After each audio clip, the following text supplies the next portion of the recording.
दिल्लीमध्ये संसद मार्ग पोलीस स्टेशनच्या बाहेर राहुल गांधी यांनी ठिय्या आंदोलन पुकारलेलं आहे आणि याच आंदोलनस्थळी आता प्रियंका गांधी देखील पोहोचलेल्या आहेत। अनेक काँग्रेसचे महत्त्वाचे नेते देखील या आंदोलनस्थळी पोहोचल्याचं आपल्याला या दृश्यांमधून दिसून येत आहे।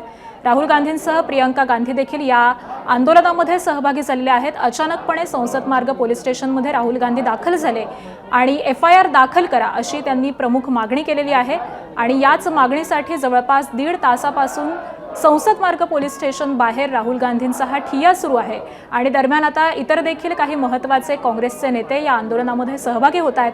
अनेक काँग्रेसचे कार्यकर्ते देखील आता या आंदोलनस्थळी दाखल झालेले आहेत।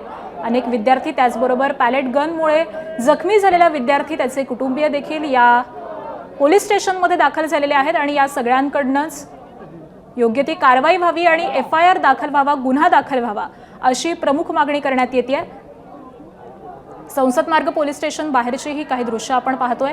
जवळपास 1.5 तास लोटलेला आहे। राहुल गांधी संसद मार्ग पोलीस स्टेशनमध्ये FIR दाखल करण्यासाठी पोहोचलेले होते, मात्र पोलिसांकडून FIR दाखल करून घेण्यास नकार देण्यात आलेला आहे आणि त्यानंतर राहुल गांधी यांनी याच संसद मार्ग पोलीस स्टेशन बाहेर ठिय्या पुकारलेला आहे। नुकताच समाज माध्यमांशी देखील त्यांनी प्रतिक्रिया दिलेली आहे।